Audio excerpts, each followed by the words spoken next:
ọ̀pọ̀ ìràwọ̀ níṣẹ́ lẹ́yẹ òṣùpá ẹni tó mọ ìwúrà báyìí là ń tà fún. ìdí gan rèé tí ẹgbẹ́ tó nífẹ̀ẹ́ ìlọsíwájú akọni obìnrin Ọ̀ṣun Ladies of Valor fi ṣe àgbékalẹ̀ àkànṣe ètò ìrìn afáralókun láti ṣe àtìlẹ́yìn fún aṣíwájú Bọ́lá Ahmed Tinubu olùdíje sípò ààrẹ lórílẹ̀‐èdè yìí lábẹ́ àṣẹ ẹgbẹ́ onítẹ̀síwájú APC tó máa wáyé lọ́jọ́ ìṣẹ́gun Tuesday ọjọ́ 8 oṣù kọkànlá ọdún yìí aago 7 àárọ̀ la pàdé ní Government House Òkèfíà Òṣogbo kí gbogbo ẹni tá a ti fìwé pè àti gbogbo olólùfẹ́ aṣíwájú náà darapọ̀ mọ́ wa ẹgbẹ́ akọni obìnrin ló ní aṣíwájú ló kàn Jagaban Bogu àkànbí ọmọ olódòdẹ ẹjẹ gbárùkù tí ó jáwé olúborí nínú ètò ìdìbò sípò ààrẹ tó ń bọ̀ yìí fún ìṣèjọba alákòyawọ́ tí ó mú ayé gbẹdẹmukẹ fún tọmọdé tàgbà lórílẹ̀‐èdè yìí Ọ̀ṣun Ladies of Valor àṣeyọrí ni tiwa olùkéde Honourable Fúnkẹ́ Gbẹ́mọdé Commissioner for Information and Civic Orientation. Ọ̀yọ́ Monday we shall stand.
tẹ̀lé mi ká lọ gbogbo ọmọ ìpínlẹ̀ Ọ̀ṣun ìpínlẹ̀ ọmọlúwàbí gbogbo Nàìjíríà pátápátá ìjẹ́ lọ OSBC ilé àwíyé lókè balẹ̀ gangan ní ìlú Ọ̀ṣun.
Mondays through Fridays, 3:30 to 4:30 p.m.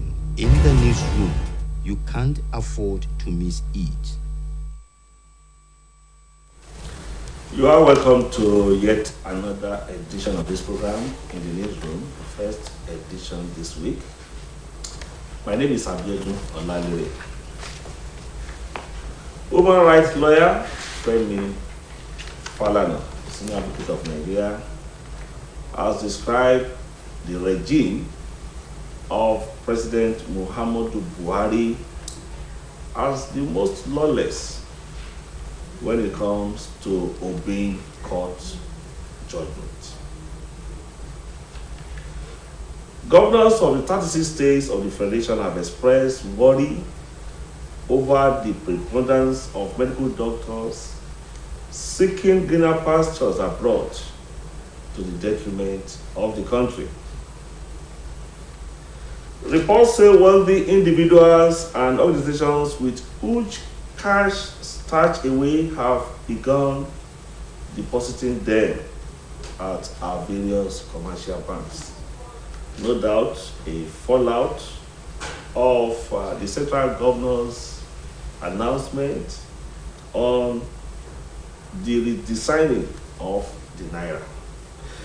You are welcome once again. These are the issues we are taking a look at on today's edition of this program, and as expected, the team is set. Sitting closely to me here is Yomi Obaditon.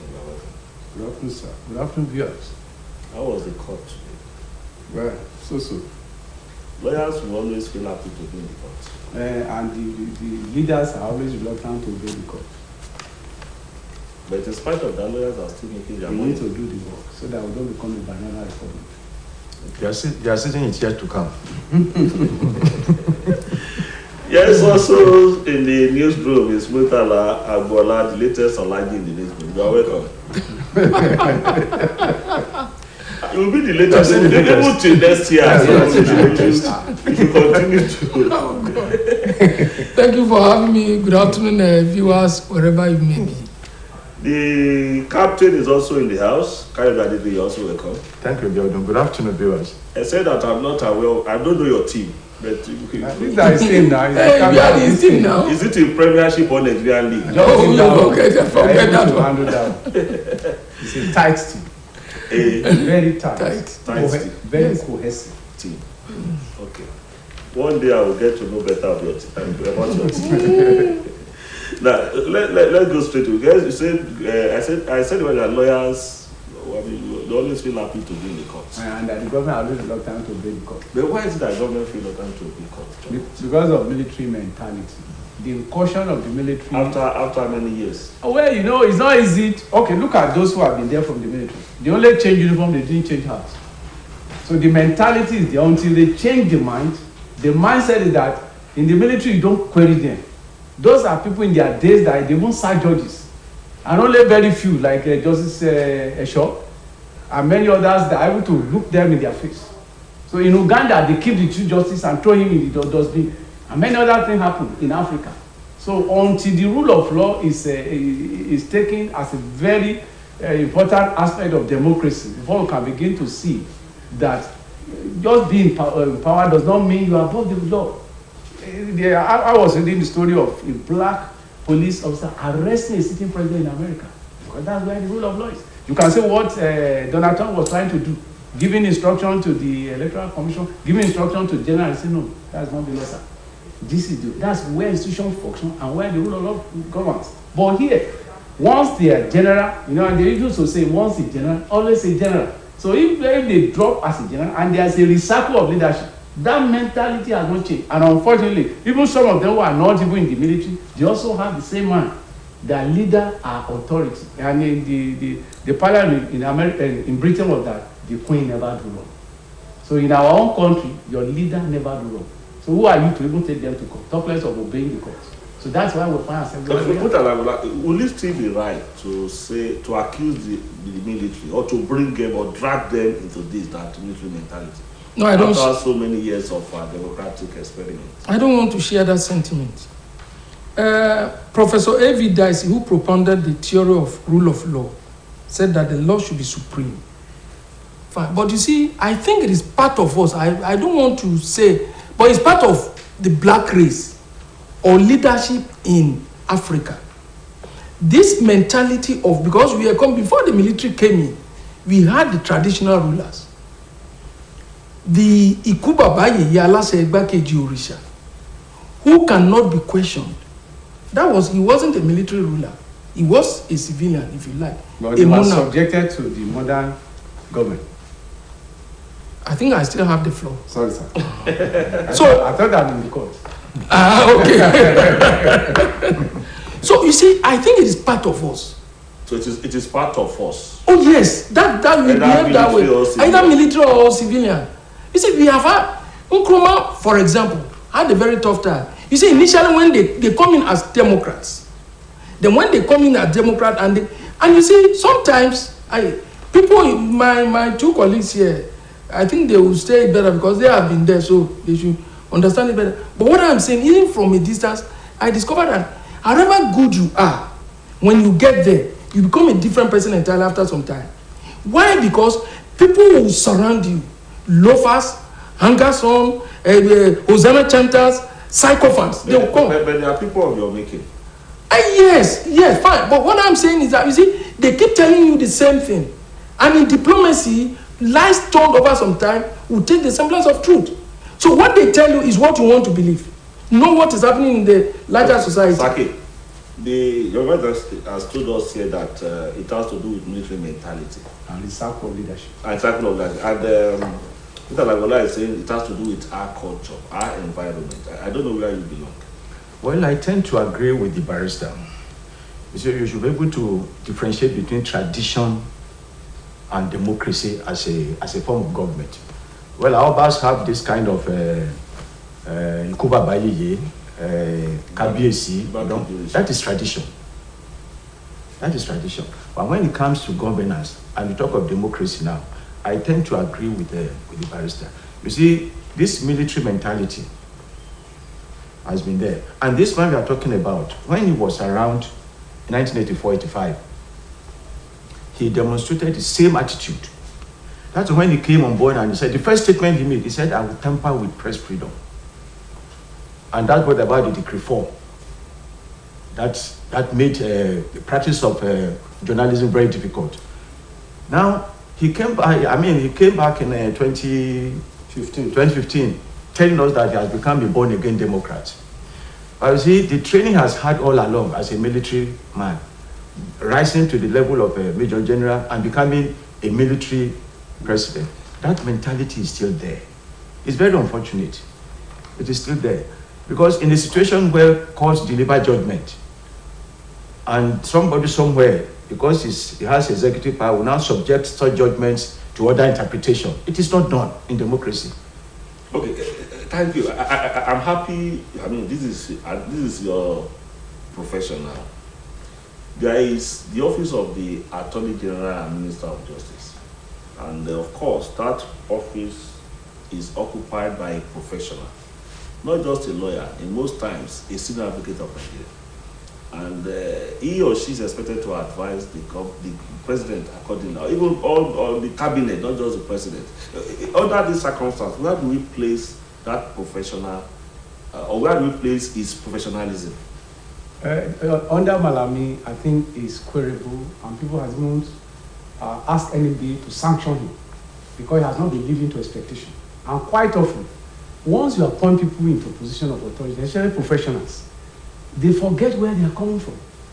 Even if sometimes when you appoint a professor from the university, as soon as they get there, he has forgotten he was part of ASU. So this is what you are finding in Malami.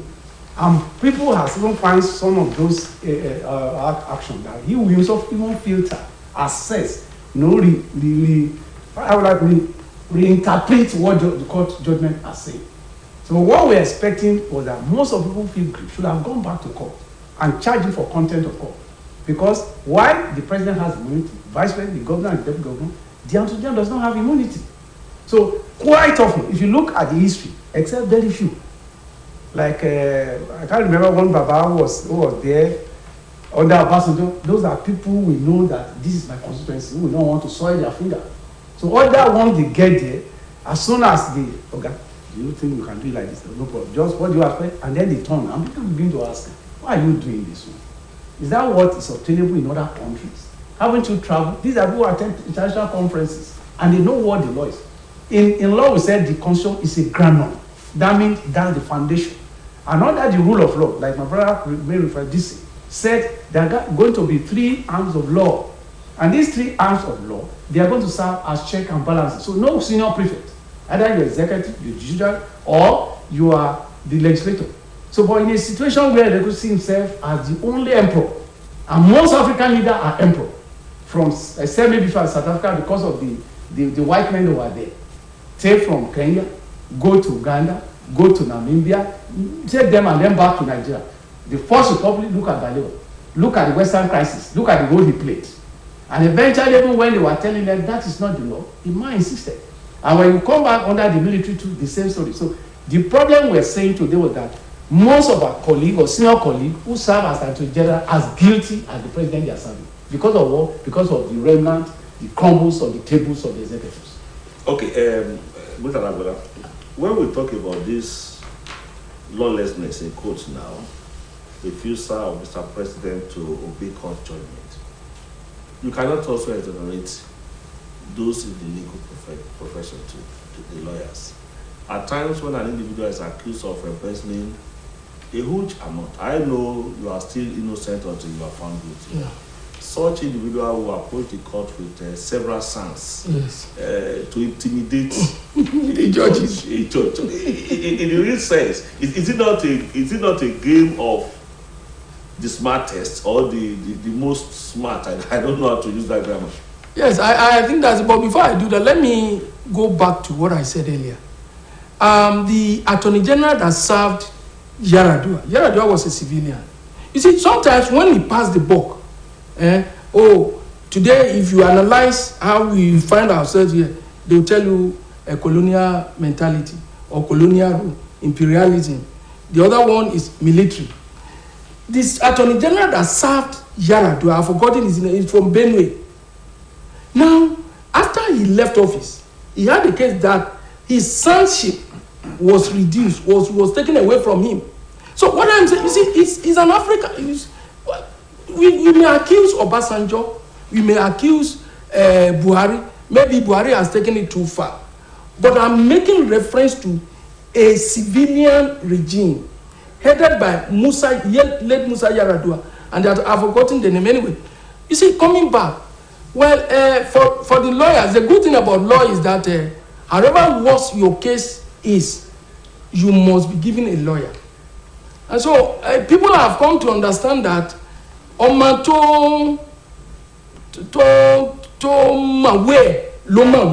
that is, if you know your way, all you need to do is assemble some sons, they will get there, intimidate the judges, and in most cases, I would say in most cases, they will get favorable judgment. So, in a way, to us, the unlearned, I don't know whether we are uneducated or whatever it is that we are. I know I'm knowledgeable. I don't know about you.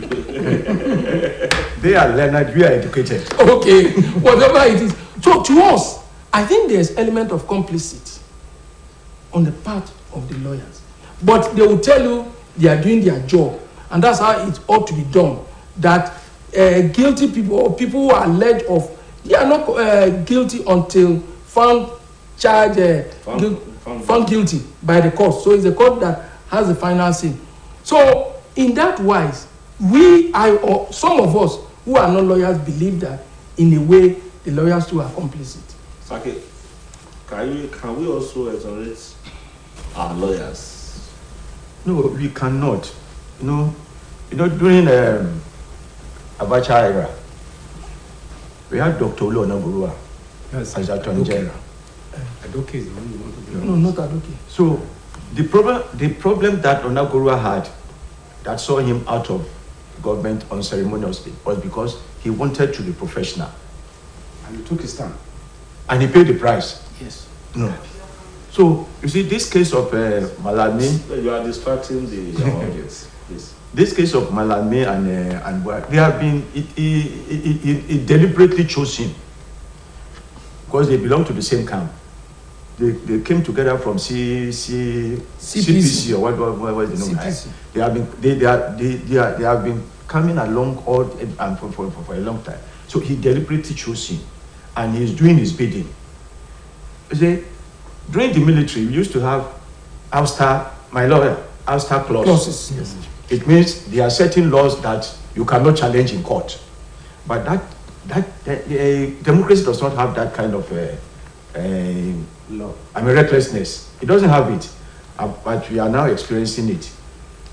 Why should courts deliver judgments after appealing the judgment, getting to Supreme Court? You now subject the judgment to other interpretation. It is not done. It's marks of dictatorship. So that's why I want to agree with the lawyer when he said the president is still being guided by this military mentality, and it's not good for it, because the beauty of democracy is respect for the rule of law. The rule of law is one of the pillars of democracy, and it's not. It's not showing this principle in his style of governance. I think it's an unfortunate situation. Okay, if we look at the Federal Ministry of Justice, obviously the number 2 man, I've forgotten the name now. No, in the Ministry of Justice. Okay. That should be PS. The PS, they have a legal name, you call that office. Anyway, there are, apart from him, there are... Public... Is it that pattern?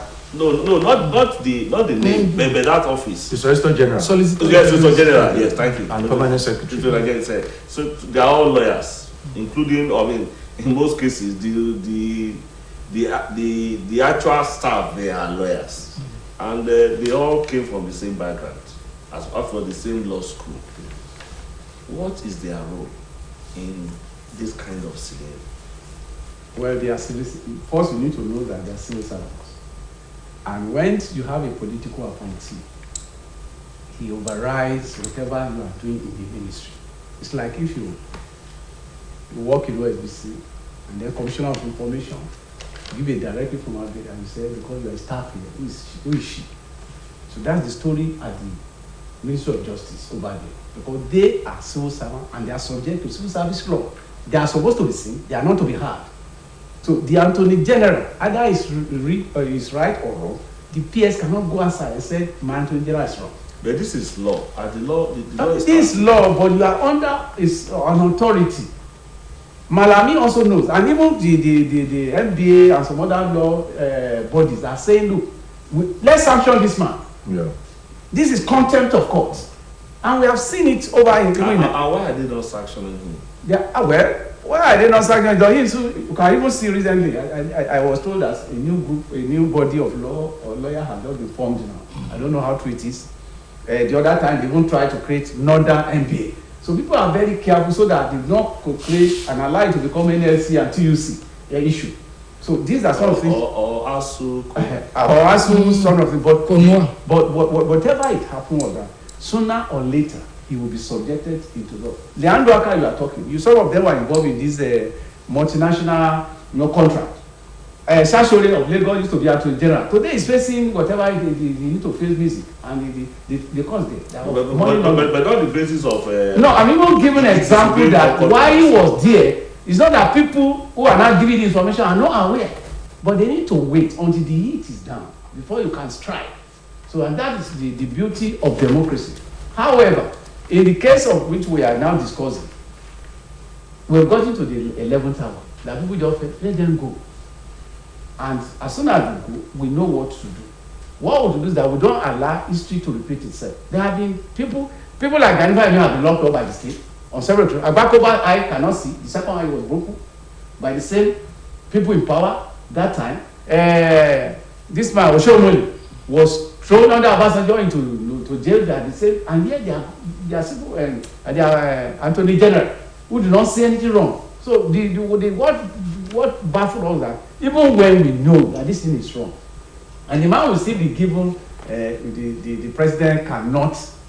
It's not that the president cannot. We only say that is not the law. So ability to be able to stand. And he made reference to Onoborua. He lost his son. His son was shot. He lost his son. Because he took his stand. He said, no, Abacha, I cannot take this one. Shot by well, by the state. Allegedly. Allegedly. Okay. Maybe the court has proven that. The court has not proven it. Okay. God will prove it. Okay. Now, let's look at the some people are advocating for a separation between the office of the Attorney General and the Minister of Justice. Do you think Nigeria can get there? We can. I don't. But before I do that, the Attorney General that served Yaradua was Anduaka from Benue State. Yes, I think the argument has been on for a very long time that the Minister of Justice should be a politician, while the Attorney General must be respected careerist that will do the job, that will be able to look at the president and face him, Mr. President, with due respect, sir, this is not the way. And I think, given what we are doing, we should get it. But more important, I think this is the time for the professional body, the NBA, to as it is today. You don't know whether other bodies will come up tomorrow. That there should be a caveat, and the caveat is that for anybody that is appointed as an Attorney General, maybe Attorney General, Minister of Justice, whatever way, that is appointed, if runs foul of the laws of the land, after he has served his, because while he's there, they might not be able to prosecute him. But after he has served his this, the body from which he left has the right to prosecute him or take him to the cleaners. Or discipline him. No, it's even there. There are what we call ethics of the law. So if you violate it, even while holding office, by the time you come back, the body, the NJC, and some other body has the right to sanction you. And how effective? How effective? Well, at least you have seen the other Attorney General was sanctioned, who was removed. And So go stop from them from removing this man and deal with him appropriately. After- I even saw Bible ban from After France. he might have left office. Yes, after he might have left office. You know, if you do it now. But Exactly. How do you think our nation can reduce all this disobedience of court judgment? I mean, the first thing is to separate the office of the Attorney General from that of Minister of Justice. That is what is obtained in other climes. And secondly, I think the NBA has a role to play here. The NBA. You see, the office of Attorney General is very powerful. He gets involved in anything that has to do with law, even at state level. It's very powerful. Appointment of justices of Supreme, he has some input. He can manipulate. So it's a sensitive position, and it has to do with the rule of law. So I think there is the NBA that should devise means of protecting the image of the law and judiciary. And we have seen few cases of Attorney Generals being reprimanded, being disciplined, but that is when they might have left office. And I mean, that makes no sense anyway. Well, if you try that when they are in office, they will use this instrument instrument of power, yes. So, destroy and scatter you, just as ASU is being scattered today. So I think it's NBA that has that has more to do about this issue. Okay. Well, I know as far as we are concerned here, we are only interested in the sustenance of the rule of law. Anything that will promote our democracy. And that is why a topic like this is good for discussion. We move to the next topic now. We have been told that the Texas governors, state governors, are also showing concern. I'm starting with you, Mr. Lagola. Are also showing concern on the rate at which Nigerians, professionals, medical doctors are leaving the shore of the country for greener pasture. And there's coming from the chairman of the Young Governors Forum, Aminu Wazari Tambua. How will you react to this? Well, before I do that, there was a time the controversial Minister of Labour said we have more doctors and that people can go. They can afford to. They can, you understand? Such statement. Export doctors. Yes. Is it controversial? But even this statement I have made now is controversial. When do we have enough? Anyway, that's just by the way. Even the Minister of Health said something related to that. Maybe that wasn't so offensive like that of the Minister of Labour. The Minister of Labour is also a medical doctor. Oh yeah, but Ngiketu is a medical doctor. In fact, the irony is even that he has two of his children in Nigerian universities. That the Minister of Labour, Ngike, give it to him. While some of his colleagues have their children. But see, the issue is we have to dissect it very well. One, Nigeria, incidentally, is one of the countries of the world that pays much money to train their students, medical students. Or, In fact, or that subsidizes medical training. You see, if you relate it to other countries, the medical training they have here is almost like it's free. In other countries, you may have the same training, but you sign a bond because it's sort of low. They train you, but you serve them. You pay back. You pay back. But in the case of Nigeria today, if you graduate and you are finished, in fact, you may not even work for a year before you can go out. So we need to sit down and examine the situation holistically. Now, there are two things involved. One, we are talking about the conditions. Two, we are talking about remunerations. So, if the conditions are not good, people don't have, the doctors are claiming they don't have materials to work with, and which is true. Two, the pay is also not good. So there's no way you can tie them down. And if they have any opportunity, and over there, they are calling them, they are inviting them, they are doing tests, they are doing it. So what I'm saying is, the governors have said it, but it's not enough saying. And again, they're also pushing it to the federal government. Yes, federal has a long chunk, but also at their own level, at the state level, we have doctors. What are they also doing? What are they also doing? So they also have a role to play. Then it's not only coming up with only suggestions saying, now, okay, because of this and that, we are also going to do this and that, A and B. So I think that will help the system. Reports shows that 3,000 medical doctors graduated annually in Nigeria, while about 1,000 usually leave the country every year. Meaning that we still have some 2,000 figures. I mean, doctors every year, apart from those that are already working. So no, it doesn't go that way. You see, I have some statistics here that are very frightening. Okay. Let me read. And that's according to the president of NMA. That's Dr. Uche Roland. He said 5,600 doctors migrated to UK in the last 8 years. 5,600. He said Nigeria needs 23 doctors, nurses, and midwives per 10,000 population to deliver essential health services according to WHO. Then the third one, he said one doctor. I think this hospital will go to another one. So that shows to us that even though we know these are the procedure, these are the rules, as long as you are a man of substance, that they know that what you are putting in their bank is something, that law will not work. So the rules are for the poor. Yeah, for the poor. But if we come into the who is who in the society, the maker and the shaker of the society, it doesn't apply. Even when they were talking on this, I think maybe last year I was saying that if this new change of currency is going to work, most of the people who are guilty will not be caught. How?